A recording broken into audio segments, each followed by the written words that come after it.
నుంచి వచ్చు మబ్బుల సందేశం. ఈ తామర మొగ్గకి తప్పదు అన్నది కాముని సావాసం. హాయ్ హంసలెక్క పక్కాడి తాళమేసి పలికెను ఆహ్వానం.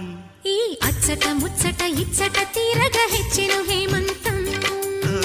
ప్రియమగు ప్రియురాల చంపకు విరహాల విరిసిన పరువాల పిలిచెను మధుబాల. రేగే అందాలే చేసే పూబంధాలే మధురం మధురం సాగే సరాగం మనసా వాచా. కుంకుమ పూల తోటలో కులికే ఓ కుమారి. శంఖములు దిన ప్రేమకి చేశా మది నివాళి.